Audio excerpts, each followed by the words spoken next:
Welcome to the 2400 Block Podcast with your host, Jonnyroobs.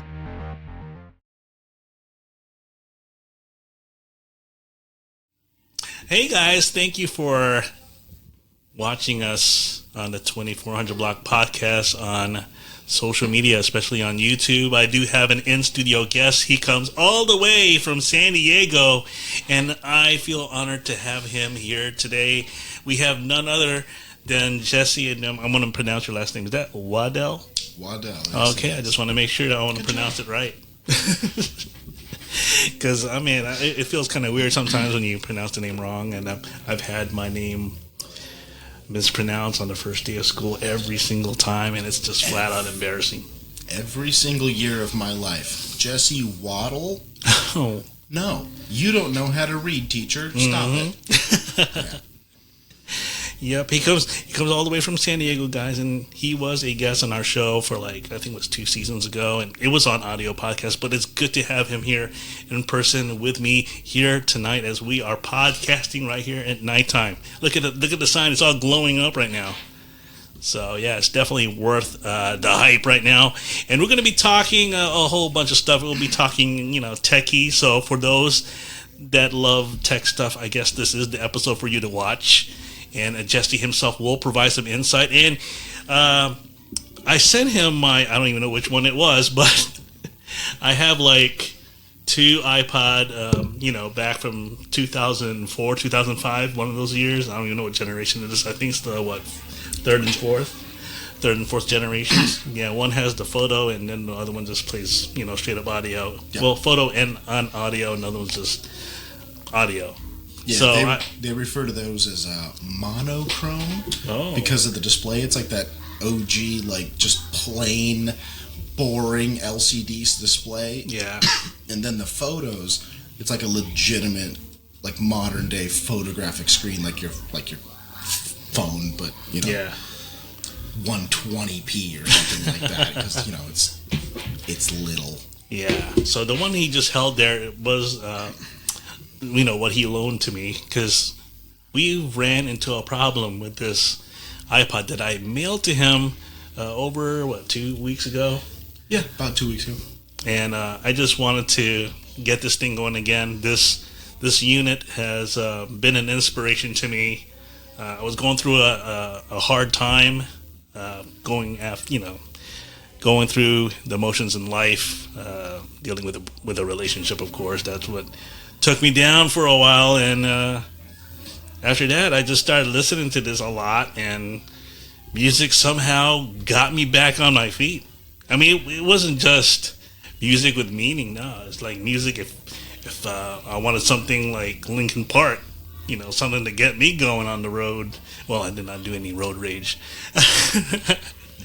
A cop would have gotten me by now. Music with feeling.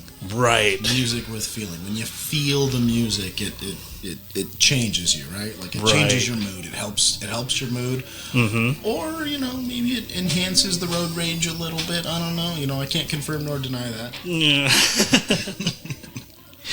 Anyhow, we're going to be talking about this and how he somehow got it back to life. But we ran into a snag, and it deals with a battery issue, but somehow he was still able to do the modifications, and he's going to explain it thoroughly as to how he did it. So, yeah, I guess this is where you come in. Yeah, no problem. So, during the pandemic, I acquired a new hobby of fixing iPods. I had an iPod when I was in high school. Someone broke into my car and stole it. They left my stereo. They left my laptop in the back seat. They left everything but my iPod. They were specifically looking for this, I suppose. And I just never got another one. So, pandemic hit. I was bored out of my mind. And I was like, oh, you know what? iPods. Those were so cool. And I came across this YouTube channel called DankPods. Shout out to DankPods. Funny stuff. So it's this gentleman in Australia who started repairing or upgrading, modifying iPods and doing YouTube videos about it. And it was pretty straightforward, you know? Like, these things actually have legitimate, like, HDD, like, spinning discs, like actual spinning hard drives with platters and all that. And they don't last forever. And batteries. Show me a battery that's lasted 10 years and can still hold the capacity it did on day one. No. iPods came out in what, like the early thousands? 2001 or 2003? I think it was 2001 for the very first one. Yeah. So they've been around for a while. They stopped making them, oh gosh, I want to say like 2008, 2009. Yeah. I could be wrong about that, but somewhere in that range. So most of them have battery issues by now. The batteries are all dying on them. Yeah. So you can actually buy replacement batteries, and they have these adapter boards that plug into the motherboard of these that accept standard SD cards or micro SD cards. So you just put 128 gig micro SD card into your iPod with a brand new battery. One, you're using less power. Two, you have way higher capacity, because I think this one says on the back 30 gigs. You can't see with the glare, it's kind of far away. Anyways, these are 30 gigs. Well, you just upgrade it to 128 gigs. You can hold all your music on a little iPod again. And you're not using nearly as much power, so you can listen to them for weeks on end without charging the battery. And that just sounded like fun. So I went on eBay and I bought a broken iPod, and I ordered a bunch of parts and took it all apart, followed the video. Voila! I have a functioning... Oh, it's locked. I knew that. I now have a functioning aftermarket modern-day rendition of an iPod. Well, this one's flash with Rockbox, which is like an aftermarket firmware. Oh, okay. Similar to the Apple firmware, but this is compatible with Windows. So you just plug it into any computer and you don't need iTunes. You just copy and paste your music over. And it just basically just scans it like a regular database. And you have all your music on display. It's great. Yeah, yesterday I did the drag and drop, and I just chose the metal playlist.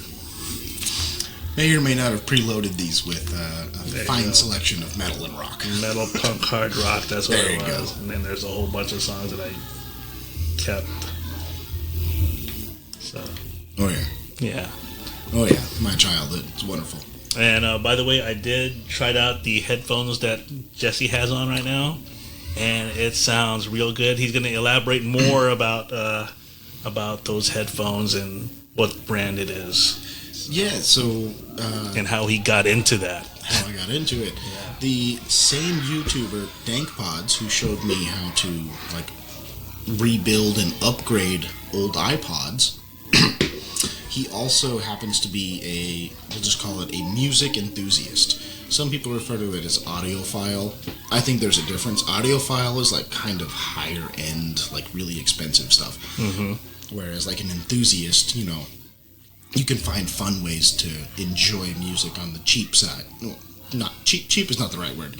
Lesser expensive side, and still sound better than Bose and Beats by Dre and stuff like that. Yeah, those are really expensive. You're kind of just buying the brand name, and it's just all bass, and it's terrible. Whatever. But these, on the other hand, these are a brand called Meze, M-E-Z-E. And they're based out of Romania. They are handmade in Romania. Sounds crazy and fancy, right? Not really. I think these are less than a set of Beats. These are, last I checked, was $309, I think it is. Oh, wow. Yeah, I don't know why $309. Why not just $300 or $310 or something? Why $309? Whatever. I'm not in marketing. And yeah, this is real. Oh, this is a better sound. This is real teak, hardwood. They actually CNC cut out all the the space to put a speaker and to like mount these pads, these nice, super soft, squishy pads. Like they just feel phenomenal on your head. And then they've got these like steel bands across the top. They stretch out real nice, but it doesn't squeeze on your head. It's not uncomfortable.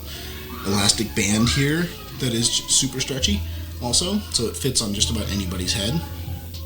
Removable cords on both sides, so you can pick which side is left and right. Just doesn't matter. Really long cord. Also comes with a really short cord. Comes with a medium case. It's not quite a hard case. It's not quite a soft case. It's like hard and soft. It's, you can squish it if you wanted to. But it comes with a couple of different cables, a couple of adapters, so you can plug into like a 4.4 millimeter, 3.5 millimeter, and you can also plug it into like an airplane.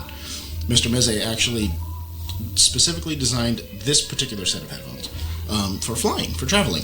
He was really tired of the cheap junk headphones that airlines provide. They probably cost like 49 cents. They're just terrible. Like, they don't fit anyone's head. They're extremely uncomfortable. Your ears are basically bleeding at the end of like... swollen.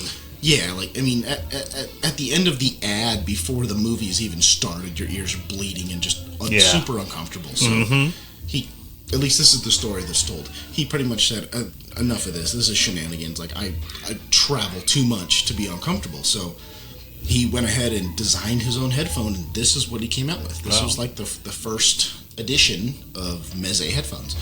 And to this day, they are still handmade in Romania, which I think is super cool. Like, props to Romania. Like, way to go, guys. This is amazing stuff. And honestly, I think they look amazing. I mean, like, there's little bits of gold with the black. And also, they're 100% serviceable. So if anything ever does happen, like you drop them and break something, you can just email them or call them. They'll send you the parts. And all of the screws that hold everything together, it's the same screw. One screw. You only need one little Torx bit, and every screw on the headphone is the same. So from like an engineering perspective, it's quite simple and it's quite efficient. And they sound just amazing. They're gorgeous. They're beautiful sounding headphones. It doesn't matter what type of music you listen to, it's just going to sound better. And one last thing I'll say, I'm geeking out a little bit. I'm kind of going down the rabbit hole here. One last thing is, these will run off of a potato. You can plug these into an iPod, to an MP3 player, to your cell phone, to a computer. You don't have to plug it into, $1,000 DAC amp setup or anything like that. You can, and it's going to sound wonderful. Or you can plug it into your iPhone and listen to a podcast or listen to music off of Spotify, and it's going to sound way better. Also, wired. You don't have to worry about batteries. The way music is Bluetooth. meant to be heard. Yes. I know it's inconvenient. You got cables, whatever. We did it in the early thousands, I rode my bike to school with a Sony Walkman disc player. It was fine. It worked great. It's not a big deal. Bluetooth, super convenient, clutch. Also kind of a pain in the ass. Like, is it just me, or does Bluetooth, finicky? It's not always perfect. And there is a slight bit of lag. There's always a bit of lag in Bluetooth. And there's also a little bit of interference. I noticed that when I'm driving my Jeep, and then also this Bluetooth speaker behind me, there's always some sort of interference. And why is Bluetooth such a short range? Like, you walk, outside this room, and it starts getting crackly, and it disconnects. Like, why can't you go... What the heck? What is that? Like, why can't I go 50 feet away? Why? Is it that short of a range? Like, what's going on? So restrictive. I know. Cable, cable, whatever. Cable's the way to go. There's no lag. There's no batteries to recharge. There's no nothing. If you build your own iPod, you plug it in, put it in your pocket like we did back in the early thousands, everything's great. So, that's where my mind lies in this anyway. I still remember the first images of, when the iPod came out. It was showing a person, like a black silhouetted figure, but then they have on the earbuds and it's connecting to the iPod. Remember that? The black silhouette figure with the white earbuds and going to the white iPod? Yeah. There's actually a really cool video It's a music video and really good song too. It's called Scarlet Fire by Otis McDonald. And to me it reminds me a little bit of those commercials. It's a little more like graffiti and kind of like wireframe. But it gives me that vibe. And it's also one of the songs that Dangpots uses to test a lot of his like headphones and audiophile type stuff.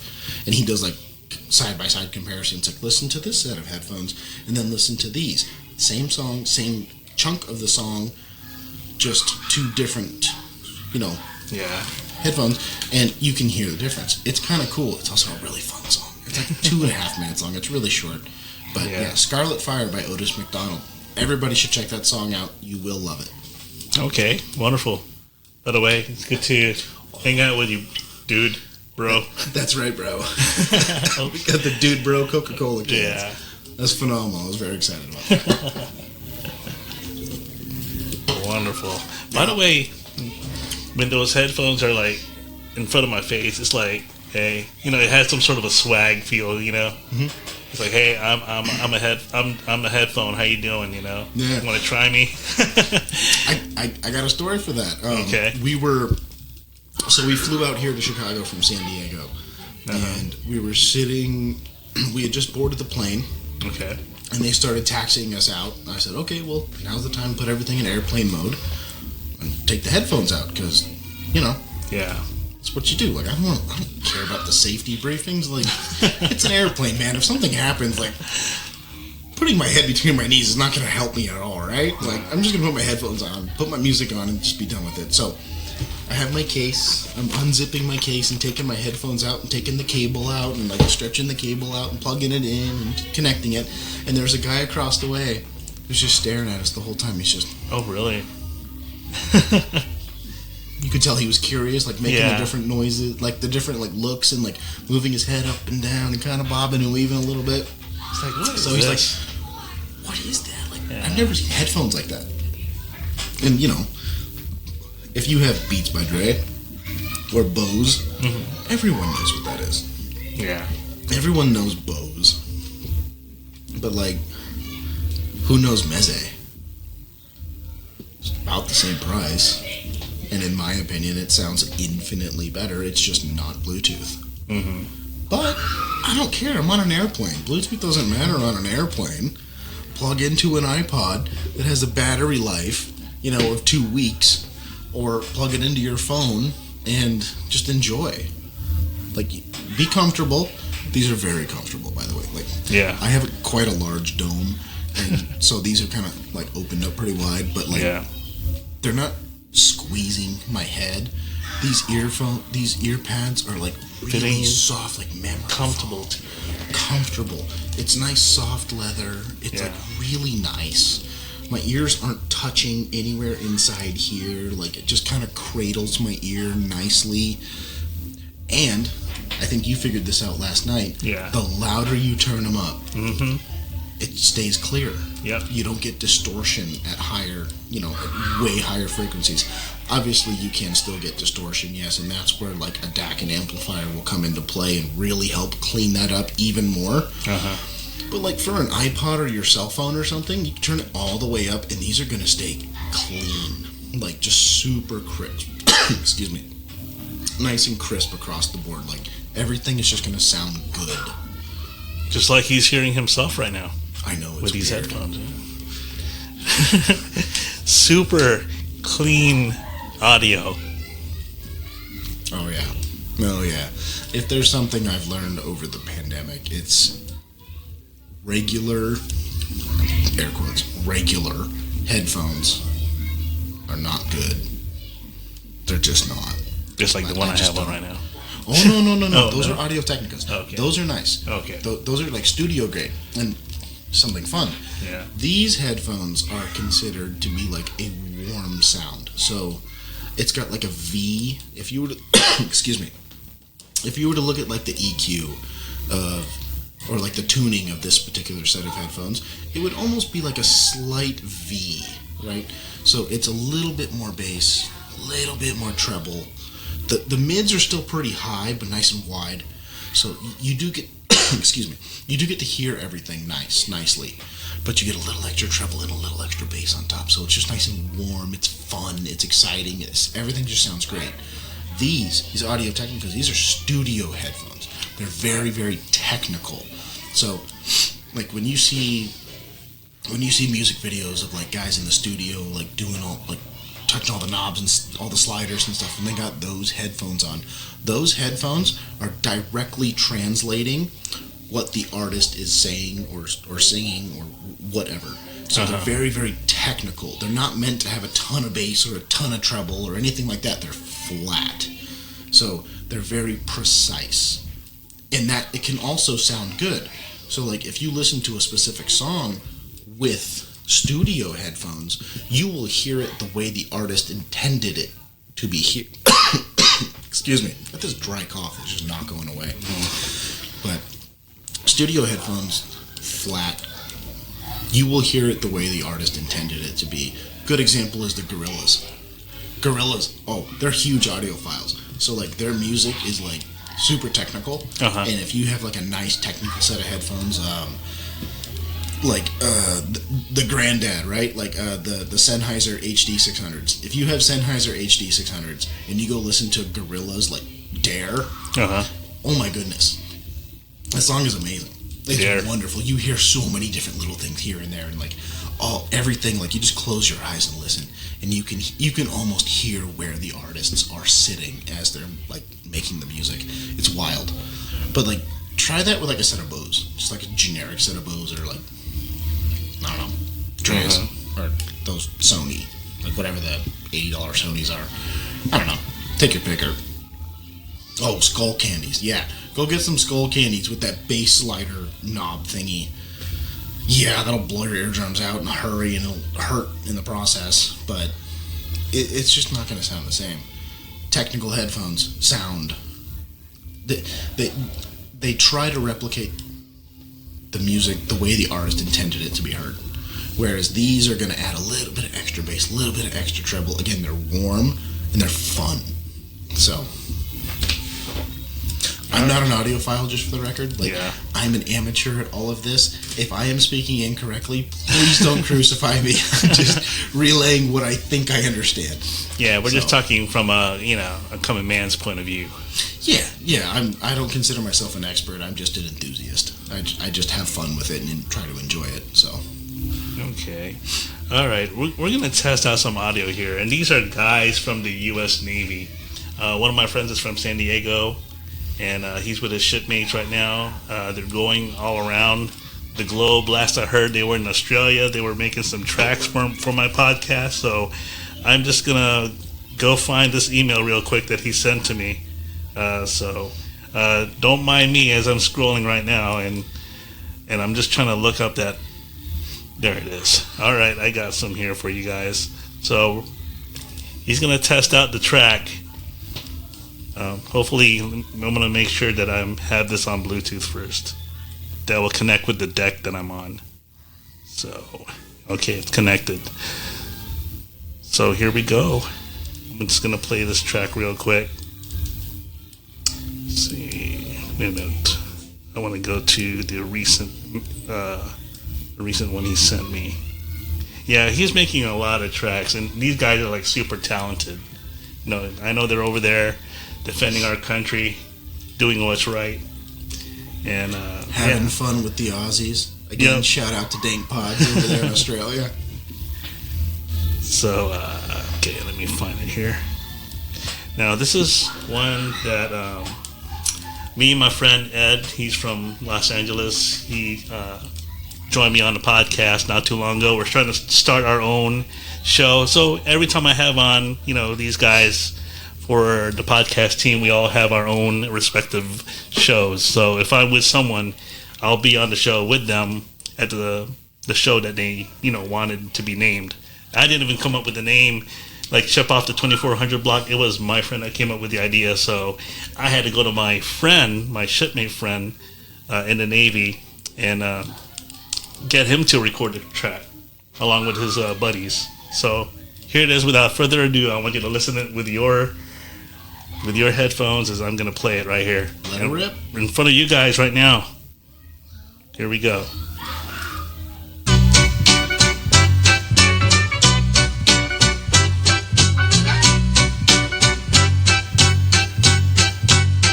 Jonnyroobs and Eddie, dynamic duo, too steady, stacking dreams like bricks, yeah, the future stays heavy. Flip the script quick, they sharper than machetes, game tight, mind bright, cooking schemes like spaghetti. Chasing goals relentless, ain't no time for confetti. From the streets to the skies, they climbing like Yeti. True to the grind, no vibes, petty and sweaty. Legendary tales, pen game sharper than a jet ski. Jonnyroobs and Eddie, best friends, you know they ready. Never fold, never break, keep it smooth and steady. Jonnyroobs and Eddie, best friends, you know they ready. Catch 'em riding high, lighting up the Serengeti. Jonnyroobs and Eddie, best friends, you know they ready. Never fold, never break, keep it smooth and steady. Jonnyroobs and Eddie, best friends, you know. What do you think so far, Jess? Oh, I like this. This is good. Yeah, they wowed me, dude. Didn't even expect it. That is wild. Yeah. And I like the bass too. Like, it hits hard, but it's also very sharp. Like, it's not. It's nice, precise bass, which is nice. All right. You know what we should do? What? We should play that again, but like swap headphones. And what? Swap headphones. Oh yeah. You wear these, I wear those. And okay. See if you can hear the difference. Oh, I'm gonna put on a different one then. Okay. All right. Hold on. All right, we're gonna do the switcheroo. Oh man. I like these audio techniques. Oh my God, you sound so super clear. Oh, I know. Goodness. Okay, here we go.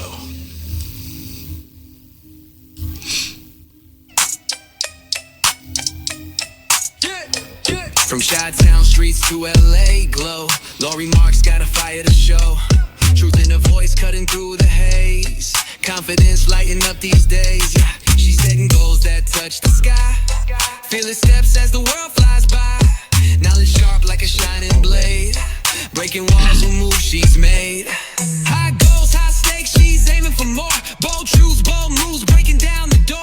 From the windy city to the Cali sun, Laurie Marks' rise has just begun. High goals, high stakes, she's aiming for more. Bold truths, bold moves, breaking down the door. From the windy city to the Cali sun, Laurie Marks' rise has just begun.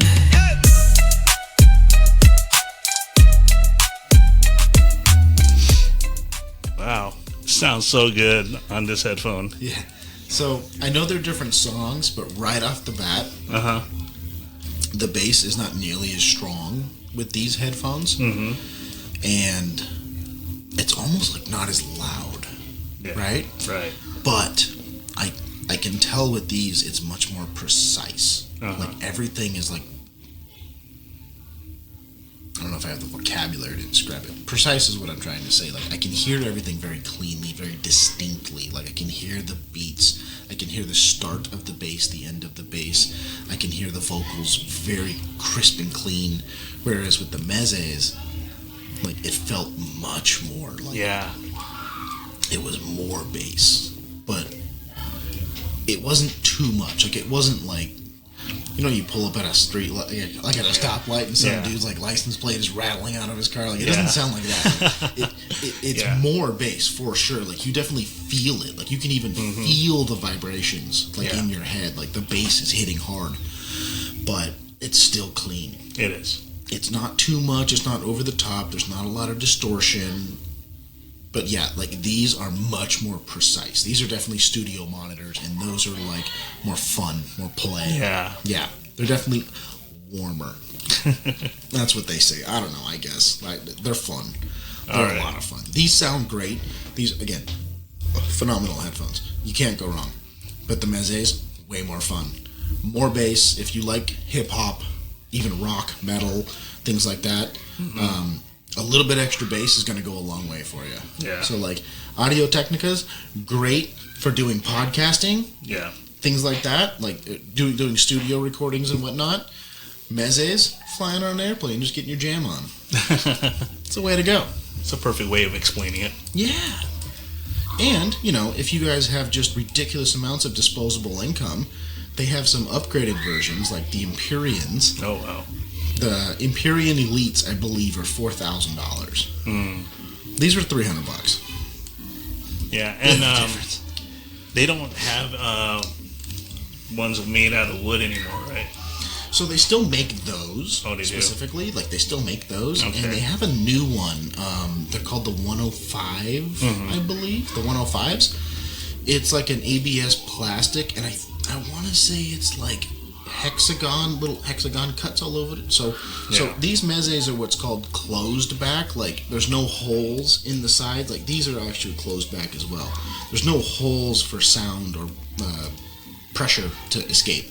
So it actually increases the bass. But the 105s are perforated, so they're considered an open back. Oh, okay. And more precise. And I've actually listened to them at Can Jam SoCal. Thanks, guys. Appreciate you. Meze. I'm not a YouTuber in any way, shape, or form, but, like, Empyreans. You hear me? Yeah, I got to try out the 105s. Look, if you guys out there are looking for like a nice set of headphones and you really enjoy music and you really want to get that like little bit extra out of it, I think the 105s are $499, so $500. It's a noticeable difference over the 109 classics. Yeah. It's yeah. Oh, I should have specified. These are the 109 classics. I mean, they're very distinctive. They got the wood and the gold. You can get them in silver too. You can get silver instead of gold. Oh, really? Yeah, and then they even make. They call it what is it? Neo, I think it is. Instead of wood, it's just like injected molded plastic, but same speakers, same drivers, same headband, same everything, and it's $100 less. So they're like.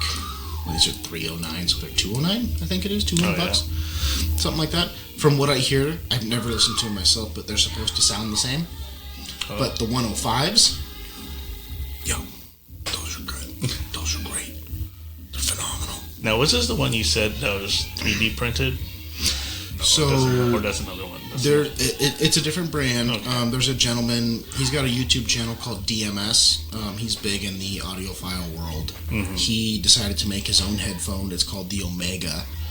And they are a combination of like metal parts. I don't know if they're casted or forged. 3D printed parts and big drivers. They're planar magnetic, so they're not a traditional dynamic driver. They use little thin strips of metal and they vibrate instead of using like a cone in driver that like moves the air. So it's a different style altogether. Those are about $1,000. Oh, okay. They only did a limited number of them. I don't know if they're going to make any more. I don't think so. I think they were only doing 4 runs of those. I did get a chance to listen to them at SoCal Can Jam. I'm pretty sure I listened to them on like some like $10,000 amplifier setup. But I legitimately I shed a tear listening to some classic rock. Yeah. And it was just like it felt like I was there. Like it elicited an emotional response that you can feel, and it's wonderful. This audiophile stuff is super expensive. It's over the top. It's not necessary. It's not needed. Nobody yell at me for that. It's a hobby. It's fun. If you have disposable income, it's great. You can have a ton of fun with it, and it really does elicit an emotional response when you have like really nice headphones with a really nice amplifier. There's something about it, like you can feel it. You can do this hobby on the cheap though. Oh yeah. If you check out the Dank Pod's YouTube channel, he does a few videos of like cheap, mid, and expensive headphone reviews, and he's this really funny Australian guy, so he's like cracking jokes the whole time and like throwing things and just wild, and you never see his face. It's a lot of fun. It's a good time, but he does have good information, and yeah, it's something fun. Excuse me. It's just a fun little hobby that I picked up, and once a year I get to go to Can Jam in LA and go listen to like anywhere from like $100 headphones to $5,000 headphones. And last year they actually had the Sennheiser HE1s, which last I checked were like $80,000. Oh wow! It's a excuse me. It's a headphone and amplifier stack that's made out of like marble, and it's automated. So like when you open it, like tubes come up from it, like it raises up. Wow. It's wild. Like it's the whole experience. I'm pretty sure it weighs like 50 pounds or something. Like I have no idea, but I'm just guessing 50 pounds. It's wild, and people say that it really is like the best sounding headphone in the world. Bloody better be for $80,000. Oh, it's really showing off. My Lanta, that is a flex of flexes. I'm gonna have to look that up. Right? Like if you're a Saudi prince out there somewhere and you want to flex on someone, go get some Sennheiser HE1s and really flex. Be like, we got $80,000 headphones. What do you got? Earbuds? Congratulations, bro. That's a flex right there. Yeah. Man, your voice sounds so refined with this. I know, right? I can hear the tone. It's different. Yeah, it's different. Yeah, I can hear the difference in my voice too with these on. Like, it's a little more precise. Yeah. It's a little more, it's not as loud. Yeah. But it's a little sharper. Whereas those, again, what they call warmer. A little more bass in there, can be a little bit louder. Yeah. Good stuff. All right, we're going to switch back to go back? The headphones. Right. Yeah.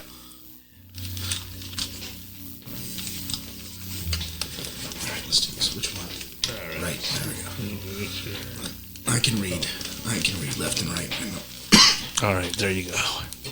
Okay, we're back with our regular headphones. One more time, I'm gonna play another track, which, of course, is my podcast itself, the theme song. So much deeper. But these were just samples that he just given me, and these guys they just sound like pros. Can I request one song before before the end of this podcast? Sure. Okay, we'll get to it in a minute. Okay, let me take a look real quick. I would like to play a song, but of course, due to copyright reasons. Oh, that's right. Yeah, so right now I'm just playing whatever it is from my podcast, so that way, fair enough, it's easier. But we can listen to it privately. There we go. Later on. So yeah, one more time. Here's my podcast once again. Jesse's gonna hear everything perfectly on his end. The bass kicking.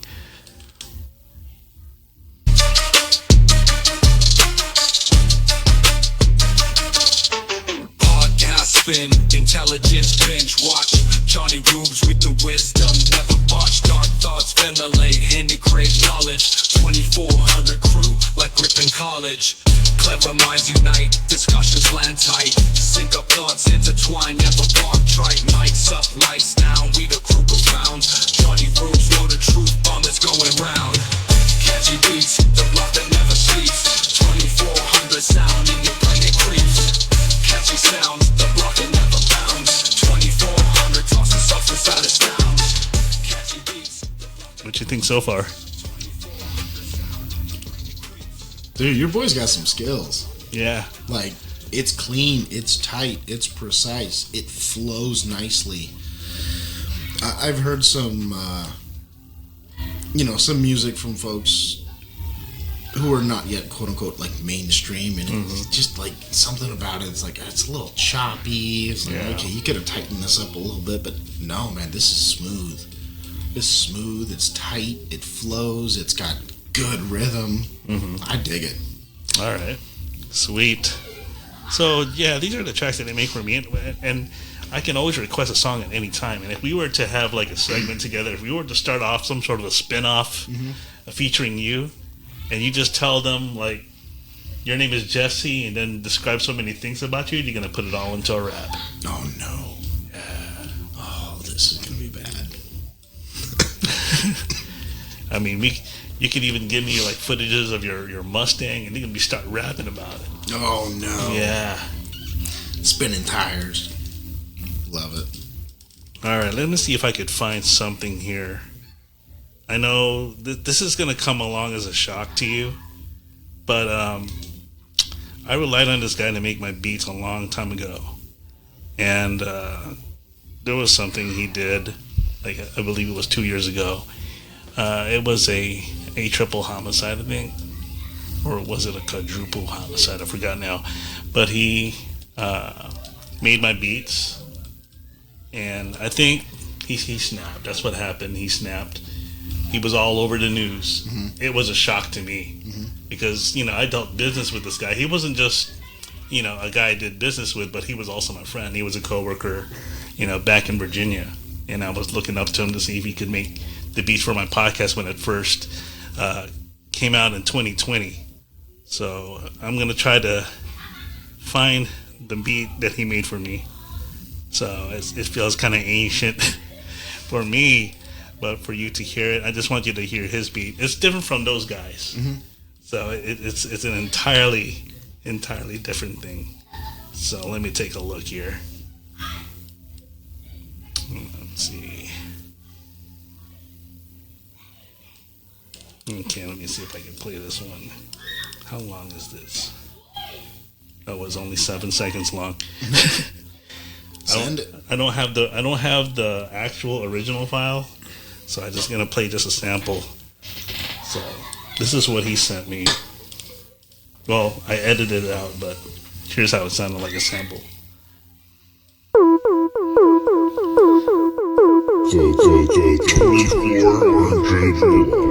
So he did that one.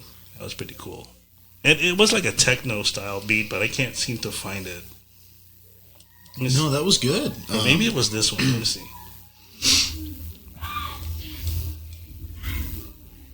Oh, here it is.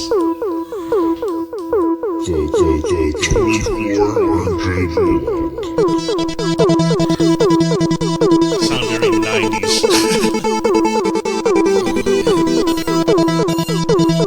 See, we've come a long way from that to this. I mean, from this to that.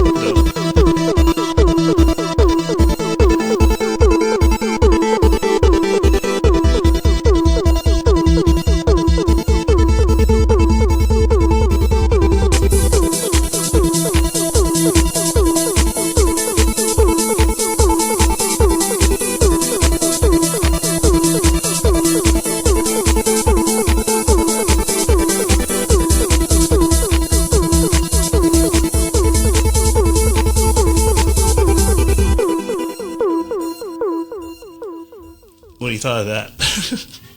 How did it sound on your headphone? Oh, it sounded great. Oh yeah? Yeah, it sounded phenomenal. Okay. Yeah, his equipment is different from the other guys. Sure, yeah. You can tell there's a big difference. That's definitely something I would listen to, like going to the gym to get amped up. Yeah. Like leading into the gym and then like leading into like a big breakdown. Yeah, that's my vibe. I'm into it. Nice. I wish I could find his other one. He made another one, and I wish we didn't have to worry about copyright. Yeah, I know, right? Lame. That is lame. Because the song I wanted to play, for you folks out there mostly, not selfishly for myself because I love the song and it sounds phenomenal, is Scarlet Fire. Scarlet Fire. By Otis McDonald. Okay. So Otis is actually another audiophile type guy, so a lot of his music is like super detailed and not heavily compressed. And that's another interesting thing, like you can actually improve almost any headphone by listening to like uncompressed audio or like FLAC files or something like that, just like high res audio. Yeah. And it will sound arguably better on just about any headphone or speaker, minus like those 99-cent speakers that come with like an HP computer or something like that. Yeah, those suck no matter what. Something you would find at a dollar store. Just kidding. Oh God, not even like something the dollar store would throw away. Like they're like, nah, this isn't good enough for us. Like, absolutely no. Like thrift stores don't even take these things anymore because nobody buys them. Yeah. Well, I had a customer today that bought one. He bought a headphone, a Bluetooth headphone. Okay. And I think it was like I think it was over $5. I remember that. Yeah. Just one more reason why I don't like Bluetooth. You can get a $5 Bluetooth headphone. Wires for me, my friends. Wires for me. That's good. The thing just connects it just like that. You know, it just you can lessens the stress. You know. Yeah. So like right now, I can still hear out of this side. Oh. This side's quiet, but I can also like switch them. So like left and right is. I'm gonna butcher this word. Ambidextrous, I guess. And then you just. And I'm back. Nice. Yeah. Now let me tell you this, since you're like talking left and right. Have you ever listened to the Beatles album, Sgt. Pepper's Lonely Hearts Club Band? It's like the right side sounds different than what you hear on the left side. Like you hear some musical instruments on this side, or hearing the person sing on this side, and then the musical instrument is playing on the right side. I bet with your headphones you can tell a big difference. Yeah. You probably still tell with these too, but not quite as much. Like yours are going to be a lot more detailed. Yeah. You're going to be able to like identify that a little better. Yeah. For sure.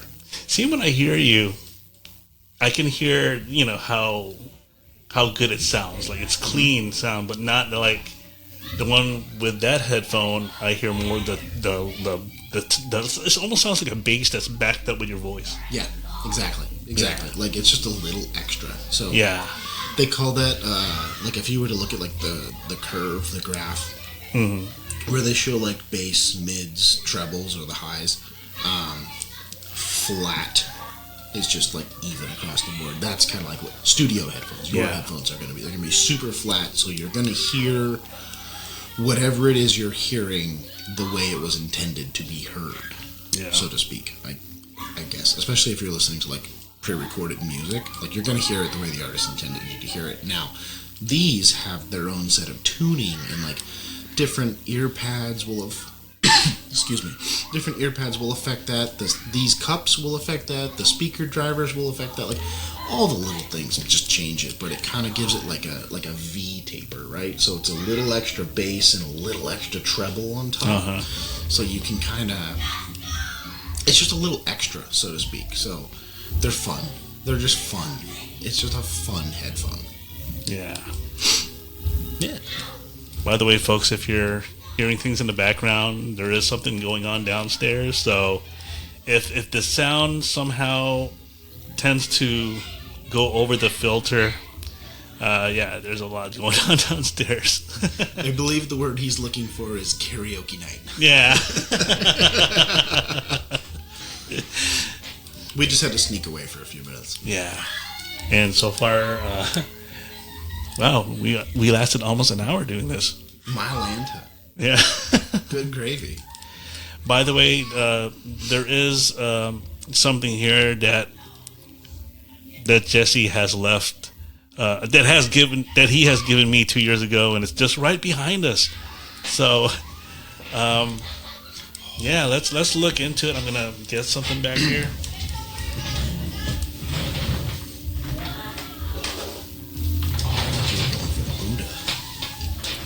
He made this, or the computer made this, and he got it printed. 3D printer. How much was your 3D printer again? And what type was it? I have the Bamboo X1 Carbon with the AMS. I think they're still $1,500, something like that. Do they have a newer version now? Yeah, they just came out with this new one. I don't remember what it's called. It's like HE something. It's a little bit bigger. Excuse me. It's got 2 nozzles on it that raise up and down. It's wild stuff. And it's got some brand new fancy AMS setup on it. I think it's significantly more expensive. But yeah, that's a little blown up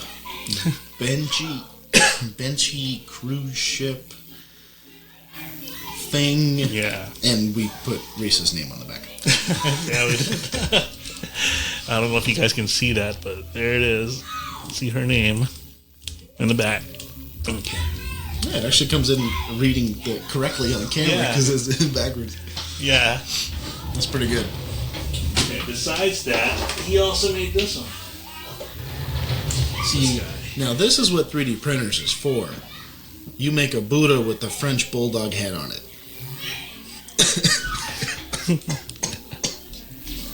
That's beautiful. Yeah, that one's pretty good. That one came out really nice. That's a filament. It's called marble. So it's like a silver, like a hazy silver. Yeah. And it's got little like speckles in it. Yeah. So it actually comes out looking like marble. It's like marble plastic, so to speak. So it's really neat. And the detail is actually quite good on this one. It's got a nice little sheen to it. So it looks pretty good. I actually made one of these for Jane. Oh, yeah. It's like this big. A bigger version? version? It's a big sucker. It's huge. Oh, wow. It's wonderful. It's so good. She kept it in her office for like years.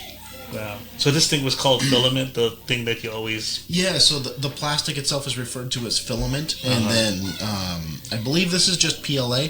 So it's like the most common 3D printer filament. It's also the easiest to print and the least expensive. I mean, I think a roll of this stuff is like $25, and that's a full kilo of it. Oh, really? Just $25? Yeah. It's like $25 for a full roll of this stuff, and I could probably print 100 of these out of that. And yeah, this specific color was called marble. Okay. Wonderful. So yeah, two pieces of Jesse are here in the studio. So for those who have been wondering, like, what's this? iPods, earphones, and 3D printed Frenchy Buddhas. Yes. I'm full of surprises. Yes, he is. So, I know some people may not have listened to the podcast episode featuring you, but tell us a little bit about yourself as a way, maybe to refreshen others while others are just getting to know you. Now, you don't have to be super specific. I am all over the map. I work in technically genetics. So I work for a company called Illumina. We manufacture DNA sequencers. I like 3D printers. I like headphones and iPods, and so like cool techie knickknacks and like pretty much just anything that's like really interesting. To me, like the science behind like headphones and like sound quality, like it's fascinating to me. I really like 3D printing because I can like 3D model certain things. I'm also a bit of a car guy, so like I've got an old Mustang at home and I have 3D printed parts for it, believe it or not. Really? They hold up, they're fine. They're totally fine. Not engine parts. Oh, okay. Not engine parts. Okay. Like interior parts and like little brackets and accessories and there's little things here and there, so that's actually quite helpful. What year is your Mustang? 1966, and it is like fire engine red. And custom faded, courtesy of the Southern California sunshine. Oh, you haven't painted it since? Oh God, no. The body work, it'd be $10,000 to paint that thing. Oh, really? And I take it to the track, and I just beat on it. So it almost feels like a waste to paint it. I do intend to clean it up, though. I do intend to like freshen her up a little bit in the aesthetics department once I get everything mechanically dialed in, which is pretty close. All right. When it comes to parts, is it like cheaper or hard to find, or is it expensive? Like replacement parts? No. If we're talking just Mustang parts, no. There's a dozen or 24 different Mustang manufacturers out there. They're still making parts for old Mustangs. Oh, nice. And the parts are cheap. It really is. Like if you want to restore an old Mustang and you don't care about being like numbers matching, you just want it to look like an old Mustang, that's easy. And it's not that expensive. It's really not. Like if somebody wants to get into vintage cars on a budget, like picking an old Chevy or an old Mustang specifically, like if you're gonna go Ford, go Mustang, right? Because there's millions of them out there, and there's millions of part suppliers. Like you can find parts for them anywhere. You can still find parts for this thing at like O'Reilly's Auto Parts. Oh, really? Or like AutoZone or something like that. Pep Boys, whatever. Pep Boys isn't really around anymore, but Advanced Auto Parts, whatever. Your generic auto parts stores down the street, you can find a lot of like 1960s Ford Mustang parts. And they're decent parts. So when it comes to like race car specific stuff, I think anybody who's ever worked with or knows someone who has a quote-unquote performance vehicle, win the lotto. It's going to be easier. Performance parts are expensive, and they break. They break because of the nature of what you're doing with it. Like, it could be the biggest, baddest, strongest part ever made, but you're pushing the car hard, right? Like, that's the whole point of having a performance vehicle. Like, I take mine to the drag strip, and I race 8th mile, so I am foot to the floor for 660 feet. Wow. Now, how long have you been doing this, driving? I've been racing at a track going on 10 years now. Uh-huh. I'm not very good at it. My car has gotten faster since I started. I think the first time I ever went down the track, I was like 9.5 seconds, maybe 10 seconds, something like that. Uh-huh. In an 8th mile, that's pretty slow. Now, my best pass was 7:46, I want to say, 7:46 at like 96 miles per hour, which in an 8th mile is decent. I think it's pretty good. Yeah. I got a friend who's a very similar car. He runs nitrous, but he's running like 6.6 seconds, 660s, somewhere in that range. And he's running like 105, 106 mile per hour. Uh-huh. It doesn't sound like much mile per hour wise, but when you're in the car and you're at the top and you're just foot to the floor, that engine is just screaming its head off, like, that's a big difference. It's a big, especially when you have to stop. Brakes, guys, if you're gonna build performance cars, brakes first, suspension first, add power last. Build the car, then add power. Do it smart. Don't wrap around telephone pole. That's all I'm gonna say about that. All right, now your fiance MJ, whom we had on the podcast as well, does she watch? Not fiance yet. Oh, okay. We haven't gotten that far. Oh. Don't tell anybody. Don't tell her. World. Has she seen you race? And I'm sure she must. Yes. Has she got like stressed when she watches? No, not at all. She gets really excited. Actually, she good. asked me to put a second seat in the car so she can ride with me, which they do allow. They do allow. Oh. Yeah. If your car, I'm not sure if it's a time or a specific mile per hour where they stop allowing that, but I'm not close to that. Oh, okay. I probably have I want to say it's in like the 670s or 680s where they kind of say, hey, no more passengers in the car. So I can absolutely take a passenger with me, and as long as she has a helmet, it's fine. Okay, that's good.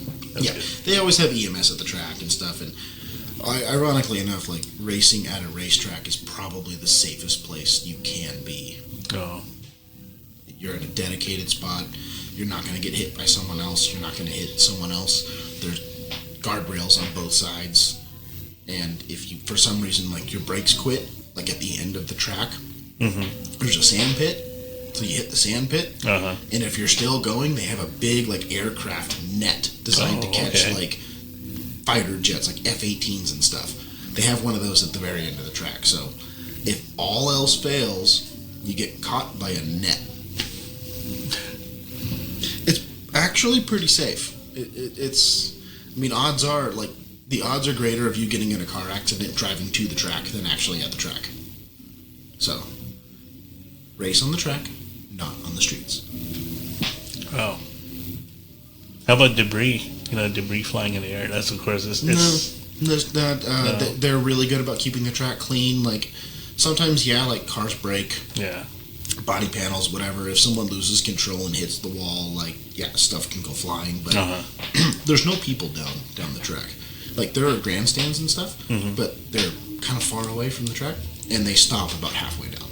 Oh. So, like, flying debris, and, like, if you're the one in the car, unless you're that slow and the guy is so far ahead of you and then loses control and crashes, like, I guess you could hit, like, something that came off of his car, I suppose.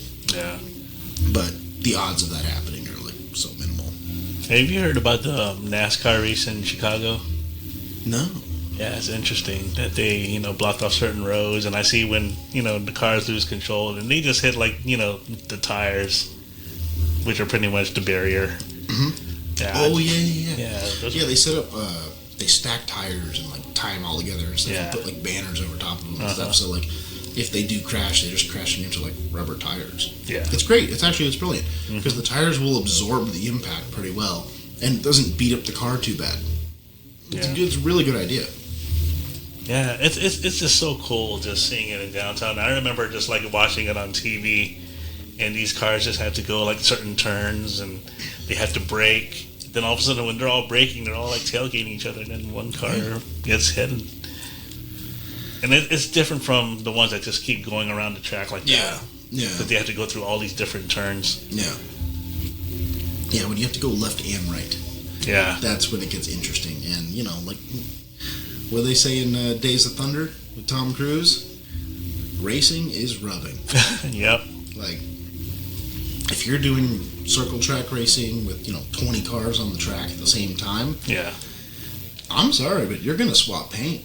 It's just going to happen. There's no getting around it. That's the nature of the sport itself. Yeah, if you're not...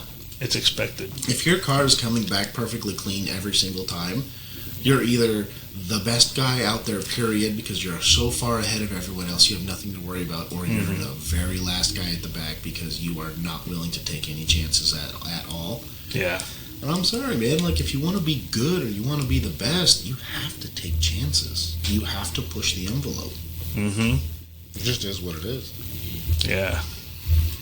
Wow, are we really over an hour? Wow, we're over an hour, Jeff. Man, let her rip. Man. Had a great time with you, man. Yeah, this was fun. I'm glad you and MJ had a chance to drop by here once again. We saw you, 2 years ago? Yeah, it's been way too long. Oh my gosh. Way too long. Yeah. Hopefully it won't be long. By the way, shout out to everybody in Illinois. This state's wonderful. It's beautiful. It's gorgeous. Yeah. Absolutely gorgeous. Yeah, hopefully we get to see Plano, Illinois, which doubled as Smallville in the movie Man of Steel. Hopefully I can take snapshots of Jesse over there so he can look all mighty and super. I'm excited for that, but I'm also mildly disappointed that it didn't take place in Kansas. Smallville, Kansas, Superman, Kansas. Come on, guys. What's wrong with you? Now, I don't know about this upcoming Superman movie in July. You heard about that new movie, right? No. Oh, you haven't heard about it? Is Henry Cavill doing it? No. I'm not interested. I'm sorry. Henry Cavill, you're the man. Your Superman was so good. Yeah. So good. Yeah, the one behind this new Superman movie is the one that made Guardians of the Galaxy 1, 2, and 3. Okay. So he's the guy in charge of the DC movies for now, and hopefully, that's the start of his slate of DC films. We shall see. I mean, Guardians was great. So yeah. You're killing it in the Marvel world. Let's see if you can do it in DC. That's true. We'll see. I feel like it's a different animal, right? Yeah. I feel like DC is darker. Yeah. A lot darker. But he made this Superman colorful again. He's back to his, brighter colors. Plus, he's donning the red tights. Yes. Gotta have the tights. I know a lot of people making a big deal out of that. Calm down. It's a movie. Relax. It's fun. Go in there with low expectations and just try to enjoy it. That's the thing now. People just saying this and that on social media, they're not, they can't just see a movie anymore for what it is, an art form. Now they're all going technical about it in every way. If you want to get technical, you can get technical. Go watch the first Fast and Furious and tell me that everything in that movie was spot on and perfect. Are you kidding me? It is awful. It is horrible. They got nothing right. No. Everything wrong. All the engine sounds wrong to the car. All the things that they did wrong. The 72 shift gears in a quarter-mile race. Dude's in 17th gear, and he runs out of RPM before he hits the end of a quarter mile. Mm-hmm. What? They're just trying to make those nonsense stuff make sense. Exactly. It's just, so like if you go into it just like I'm not expecting this to be super technically perfect and accurate and like I'm just here to be entertained. Entertain me. Yeah. If you can go in there with that mentality, I feel like you can enjoy movies much more. Entertain me. I want to be entertained. I'm here for a good time. Hear that, folks? Lower your expectations. Yep. And remember, it's a story. It's a story. They try to make It's sci-fi. Sense. It's not real. Mm-hmm. There is no Superman in real life that we know of yet. It's not real. See, for those that were watching the Fast and Furious movies, when they mention all those things and they try to make it look like it is what it is, most of us will be pointless because we don't know about cars. But for guys like Jesse, they definitely know, like, the stuff in the movie does not make any sense whatsoever. Correct. And if you call it NOS, that's clown shoes. Don't ever call it NOS. You can call it nitrous. You can call it spray. You can call it Senior Giggle. Mm-hmm. You can call it, like, there's a million different names for it. Like, my favorite one, Smurf juice. Oh. Because 9 times, like, the most common bottles when you see nitrous are blue bottles. Yeah. It's like this perfect Smurfs blue. Mm-hmm. And I heard a guy call it Smurf juice once. Oh, yeah? And I've never been able to get that out of my head, and I love it to death. But yeah, NOS, not real. NOS is actually a brand name of a nitrous company. It's called Nitrous Oxide System, or Systems. I don't know if it's plural. But yeah, that's the brand name. That's not what it is. NO2 is nitrous oxide. Oh, okay. And nitrous itself is not flammable. It's an oxidizer. You have to add additional fuel, when you use nitrous. I feel like nitrous gets a bad rap. Mostly because of Fast and Furious. Like, you just push a button and your car's spitting fire and doing burnouts at 100 miles per hour. Maybe, but it doesn't quite work like that. Yeah. Like, it's a little more complicated. Anyway, sorry, tangent. Now, have you seen all these Fast and Furious movies? No. I gave up around, like, Fast and Furious after 47 or whatever it was. I don't know. I don't know where we're at now.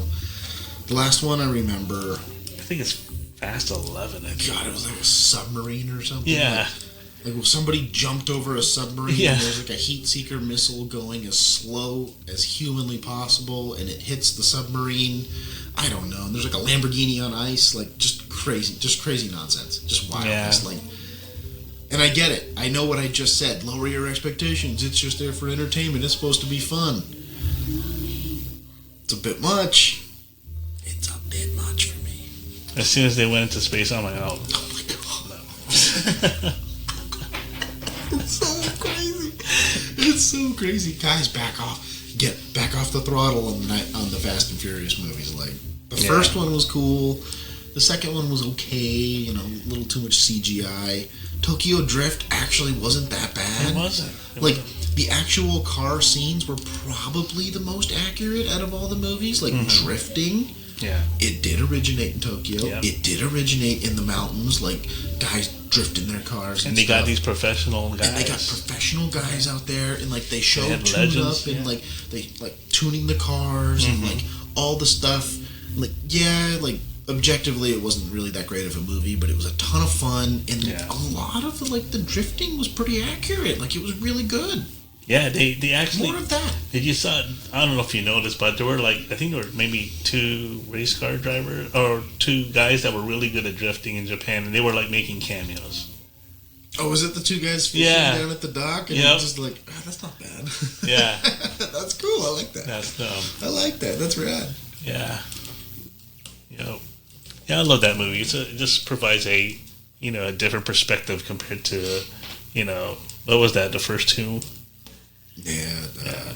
It's good to see it in Tokyo. Too fast. Gets that international feel, Oh, dude, the car scene in Tokyo is just out of this world. Like, there's an exotic car scene in Tokyo, like Lamborghinis and Ferraris and stuff like that. And there's this whole theme where these guys just, LED the crap out of these things and, chrome and, all these different, colored chromes and, tinted windows. Obviously, tinted windows is nothing special, but, crazy colors and stuff on the tints. Just wild, I guess, flamboyant looking cars, like very bright colors, very loud looking vehicles, and like all the lights and stuff and flashy wheels and all that stuff. Like there's a big scene in Tokyo.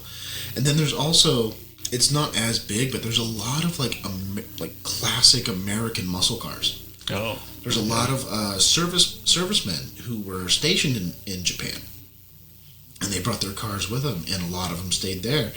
And then a lot of like people who live in Tokyo, Japanese people, who were like, oh, that car's cool, like let me import one from the States. And like, so there actually is like an American muscle car scene there. It's kind of cool. Like the car culture in Tokyo is super cool. And I just love how they have like the storage elevators for cars. Like the scene from Tokyo Drift where they're waiting for that guy to get his like big Hulk. Oh, Bow Wow. Bow Wow. He's getting his little like Hulk Kia Soul or whatever it was with the big Hulk fist coming out. It's all green and stuff. And there's like a Hulk face coming out the side. Like, and they show like the cars like cycling through. Like that's real. That's a real thing. That car elevator system, like storage system, is real, and I just think that's super cool.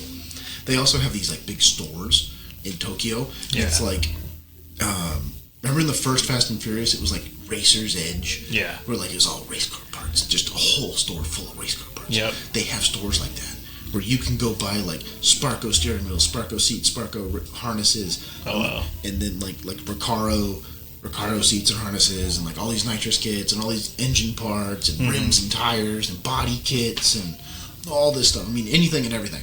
And they have like warehouse sized, like Costco sized buildings full of this stuff. Wow. It's super neat. Yeah, the car culture in Japan is legit. I really want to go. I was going to say. I want to go to Japan. I want to go to Japan for a number of reasons, but that's definitely high up on the list. Yeah. Yeah. Yeah, I was actually born in Japan, but I wish I didn't move, but then I wouldn't have met you. We can make our way back. Yeah. My dad was stationed in the Navy, and he had to go from place to place. After that, we ended up in Korea and then the United States, finally in 1980. And then we've been here ever since. Cool. Yeah. So my brothers are all born in different places. I was born in Japan. My older brother was born in Philippines, and then the youngest one is from Korea. Yeah, Korea. It was born in Korea. Cool. South Korea, that is. Yeah. Yeah. I would hope not the other one. Oh, yeah, I know, right? You'd still be there. Ooh, well, anyways, guys, we're going to call it a wrap here. I'm very grateful again to have Jesse Waddell back here on the podcast, not just on audio anymore. He is here on video, finally, and in here in the studio. So I'm a real-life human being. Yeah, so it's certainly a pleasure to have you on the show. Let's do it. Hope you come back again. Fun. Hopefully, it won't be too long till we meet again. Definitely going to be sooner than 2 years. Yeah, I'll make a plan. I'll see you in California again. And then, of course, if fate takes us to a different thing, Japan. Let's do it. All right, guys, you take it easy, and we'll catch you again soon on the 2400 Block Podcast. Y'all have a good one now. Bye-bye. Bye. Thanks for checking out this episode of 2400 Block Podcast. Don't forget to follow and subscribe.